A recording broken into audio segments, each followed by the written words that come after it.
Tere! Ma tahaksin teha siis väikse vahekokkuvõtte sellel teemal nagu kes on kangelane ja kes on antikangelane. Ja mis on nende vahe ja kuidas siiski, kas ja kuidas on võimalik tulla antikangelasest siiski kangelase rolli. Kuidas seda täpsemalt teha, detailsemalt teha, on suurepärane abimees minu raamat Viie põlvkonna pojeng. Apolloonia lugu Viie põlvkonna pojeng. Seal räägib siis, kuidas täpsemalt siis draama kolmnurgas kannatuste ringist ohver, süüdistaja ja päästja välja astuda ja oma elu kangelaseks hakata. Siin on väga tore kokkuvõte sellest, mulle väga-väga meeldib, kuidas tulla distorted energiast, haavatud energiast divine'i, jumalikku. Miks ma seda arutlen, on see oleks nagu justkui nagu jätkuks sellele spirituaalsed uudised Eestis, mis ma tegin viimati selle video, kes tahab, vaatab järgi. Ja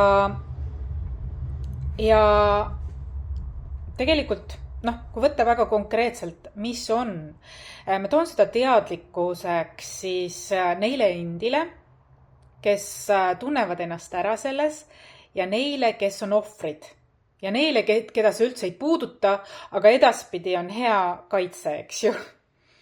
Nimelt, ma võtan hästi kiire kokkuvõtte, kuidas mina seda näen ja siis ma lähen muude toimetuste ja tööde tegemiste juurde. Mul tuli just üks kaardilugemine väga sügavatel teemadel. Inimesed küsivad küsimusi viimasel ajal ja emotsionaalsed, sügavad. See on tore tegelikult, et eestlased on sellised ikkagi sügav rahvas, spirituaalne rahvas. Meid huvitavad sellised, kus miski põhjus tagajärg, eks ju. Ja tegelikult ma olen küsinud, et aga kust saab selline nagu see musta lese naisenergia siis. Tegelikult on see ju varjus oleva naisenergia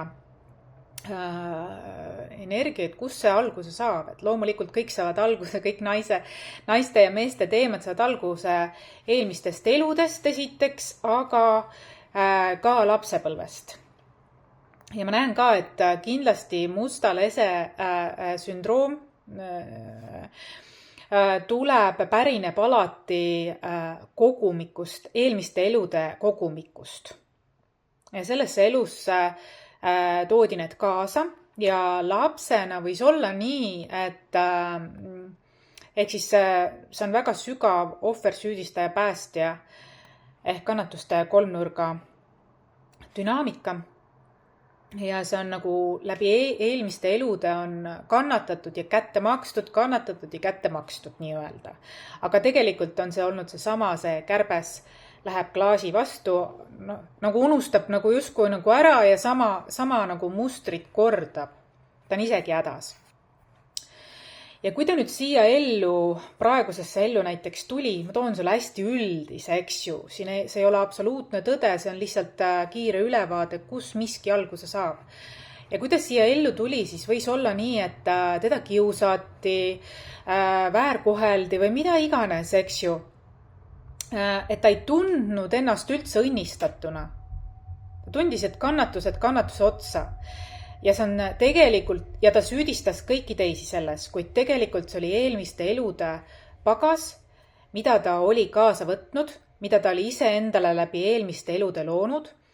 Ja ta võis ennast selles elus lapsena tunda väga-väga, kuidas öelda, haavatavana, nagu ikkagi, võib-olla tema vanematel olid omad tegemised ja nii edasi. Ja kui ta oli väga haavatavana tundis ennast, mõnikord ka tühjana, ta võib-olla keegi ei mõistnud, ta tunneb ja nii edasi. Ja ta ei olnud väga heas kontaktis enda tõelise olemusega. See ongi see, et kui sa oled väga-väga tühi ja sa ei ole kontaktis oma hingega, siis võib juhtuda nii, et sa võid kutsuda kurja endale.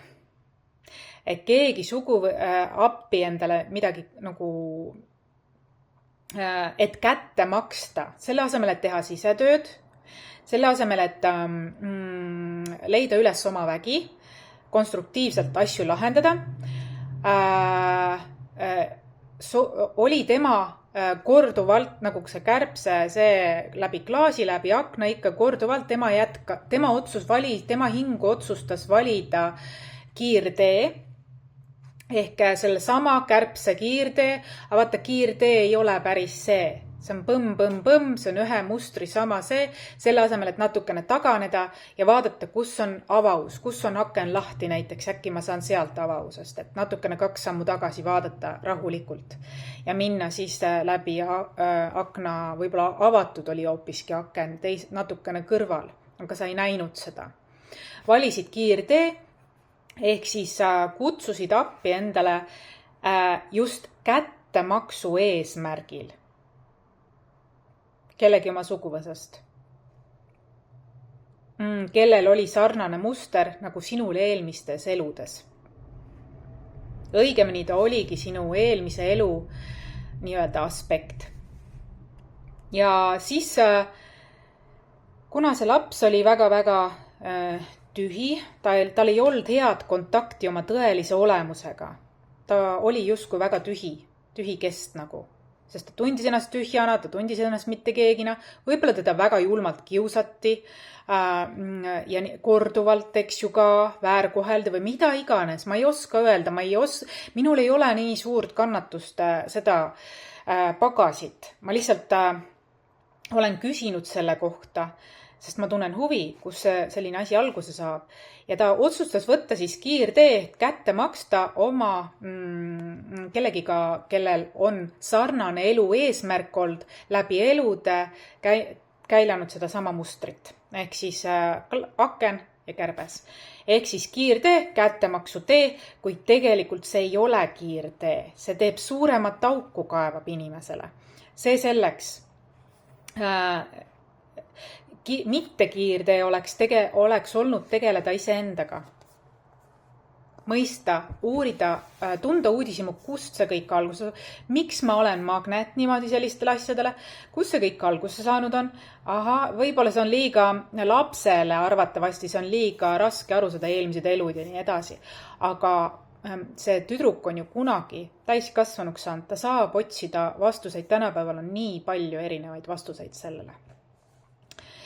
Ja kui ta seda tegi, siis ta hakkas see harjumuseks muutuma, sest see, kuna tema oli enda hinge maha müünud läbi selle aktsiooni, läbi eelmistesse eludesse ulatuva aktsiooni, siis ta oli enda hinge, ta oli lihtsalt tühi, kes siis oligi sinna, koliski sisse hing, kes tegelikult kelle eesmärk siin maa peal oli ainult kätte maksta kõikidele siis, kes tal on võib-olla liiga teinud, eks ju. Isegi nendele, kellel ei ole sellega mitte mingit pistmist. Ühesõnaga arulage.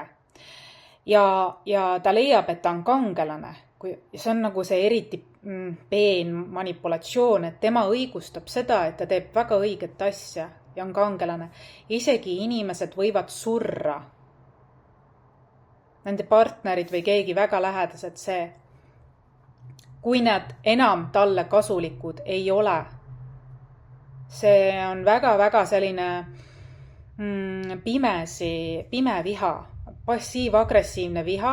Väljast võivad nad näida nagu väga säravad, väga sellised, aga seal on väga sügav nartsissistlik tegelikult joon, mis on, kui sa ei ole sellest teadlik, siis võib olla tappev.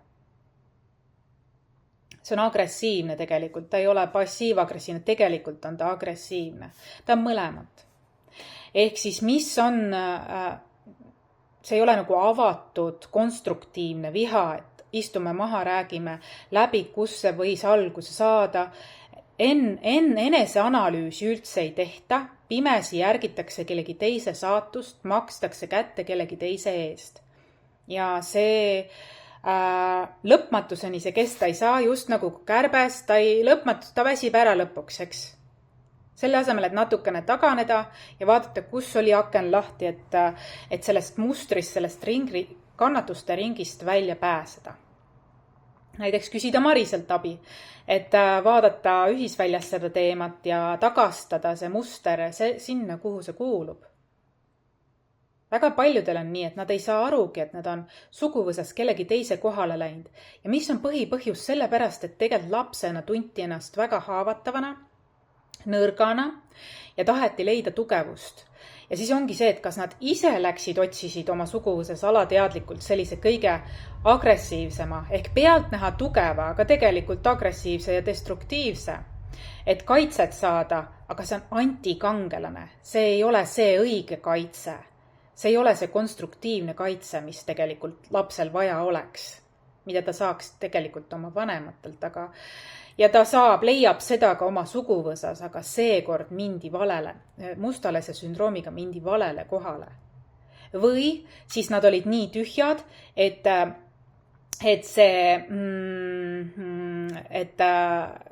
nende kohale tuldi jätkama seda mustrit, arvates, et sa niikuinii ei kasuta oma potentsiaali, ma elan sinu asemel, siin võib saatuste risti-rästi, saatuste selline olla. Ja see on energia kuritarvitamine.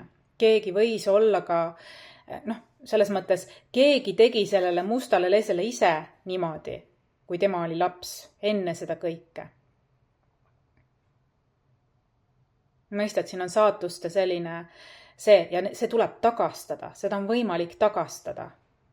Ja seda tühjus sinu sees täita, et keegi ei koliks sisse, keegi ei teeks, ei elaks läbi sinu saatust. Väga lihtne, kuidas seda on teha. Näiteks keegi suguvõsas räägib ka oma raskest saatusest, kui ta pidevalt korduvalt järjepanu oma järeltulevale põlvele seda pajatab, siis tegelikult on ka see spell work. Ka see on spell work, ehk ta tahab oma koormat, tegelikult energeetiliselt ta kannab oma koorma sinna, seepärast, et laps võib olla väga kaastundlik, elab kaasa, mõtleb kaasa. Tema tahab temalt kaastunnet ja ise annab vastu mingid omad rasked mustrid. Et selles mõttes see on ka natukene selline, tegelikult ei ole tasakaalus energia jagamine, ei ole küllus, ei ole see, et siin on ka nagu see pärand ei ole ka. Seda võib muidugi kasutada ka sedasi, et ma sain nüüd teadlikuks sellest ja mina saan olla see muutus ja muuta selle ümber. Nagu olen mina. Mina olen see, kes mustreid ümber muudab. Mina ei ole see, kes suguvõsa koormat kannab. Mina olen see, kes selle läbi murrab sellest kõigest ja muudab ümber. Ma olen seda tüüpi olnud indigo lapsena. Ja seda ka veevala ajastu tegelikult väga palju ootab ja nõuab, sest aeg on läbi saanud ja sellepärast ma sellest räägin ka. Ja võib-olla te saite siis aru sellisest dünaamikast, et ja nemad arvavad, nad elavad kellegi teise saatust ja nad pimesi arvavad ja õigustavad, et nad tegelikult teevad õiget asja, kuid tegelikult nad on antikangelased, mitte kangelased. Kangelane oled sa siis, kui sa oled enda sisetöö, integratsioonitöö korralikult mitmest tahus ära teinud, oma varjutööd ja kõik, sisemise lapse tööd ja kõik. Siis sul on võimalus nii-öelda kas maailma päästa või head teha, olla kangelane ja edasi kanda seda küllust, mida sa oled enda sees loonud. Aga antikangelane mustlesk on valu baasil, valukeha baasil, kannatuste baasil, elab kättemaksu eesmärgiga. See loob talle endale järeltulevatele põlvedele sügavamat auku.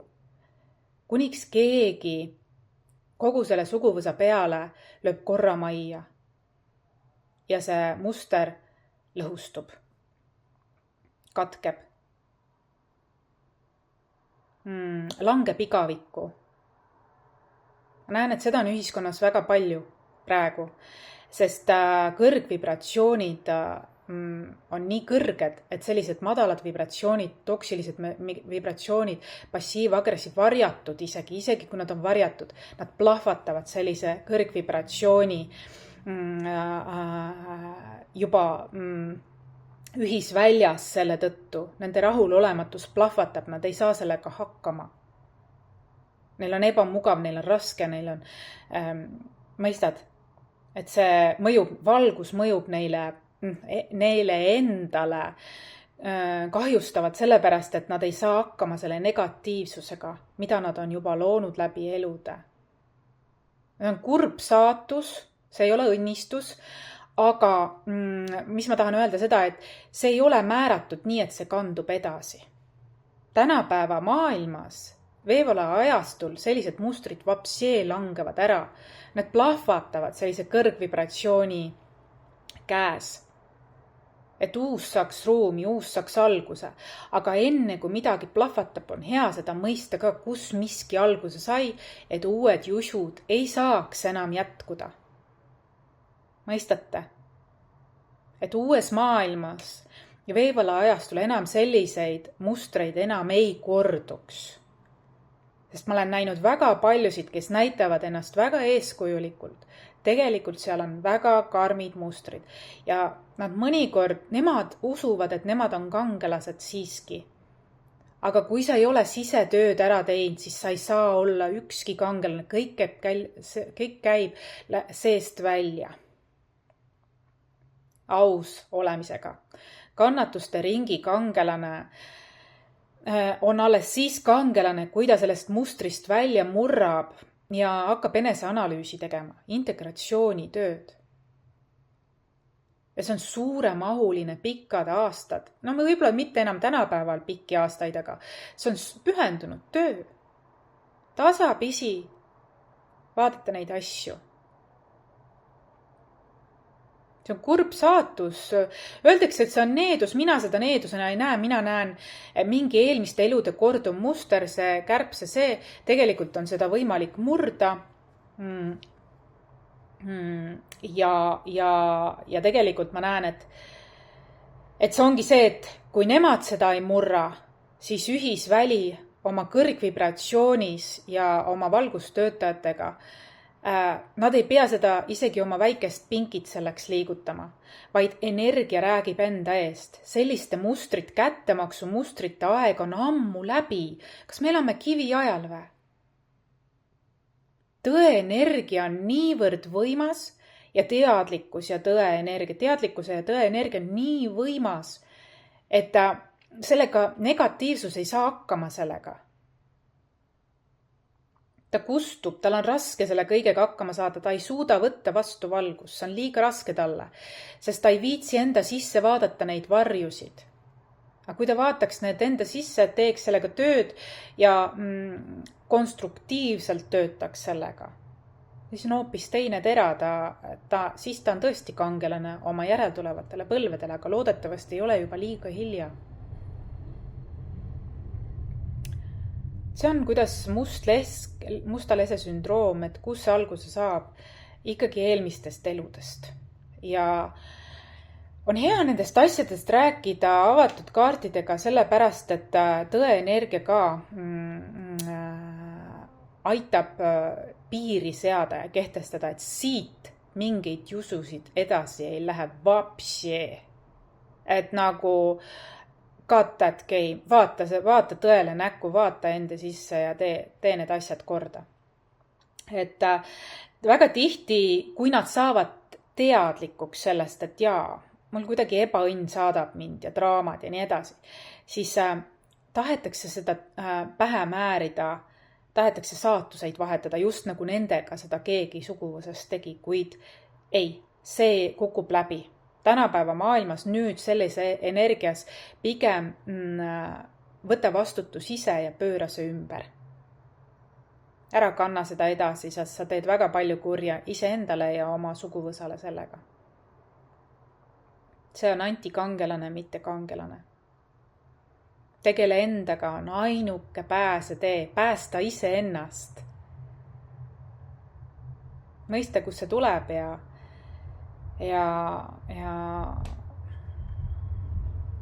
puhasta enda järelt kõik see. See ei ole tugevus, see on nõrkus, kui sa ei tegele iseendaga. Tugevus, tõeline enesekindlus ja tugevus tuleb sellest, kui sa teed sisetööd. Läbi sisetöö saad sa kangelaseks. Selleks on suurepärane abiline juhend, minu raamat 5 põlvkonna pojeng. Apollonia 5 põlvkonna pojeng. Seda saad nii minu koduleheküljelt kui ka Eesti raamatupoodidest. Emba-kumba, kuidas sulle endale sobib.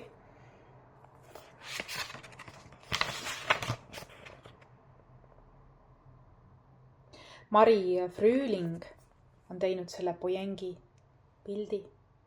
Läheb praeguse perioodiga, aastaajaga väga kenasti kokku. Imeline, imeline. Hästi, ilus, kaunistab ka raamaturiiulit kodus.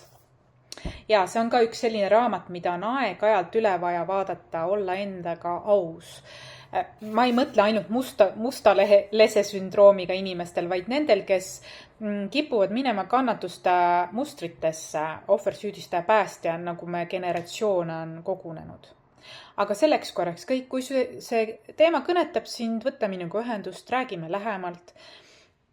See võib puudutada ka võib-olla sinu sisemist last üldse, võib-olla sul on mingi oma muster, eks ju, kuskil seal ja soovid seda arutleda, et kas see pärineb ka siis lapsepõlvest või eelmistest eludest. Mina olen õige inimene, kes neid asju oskab vaadata ühisväljast või kaartidega, või kanaldusega.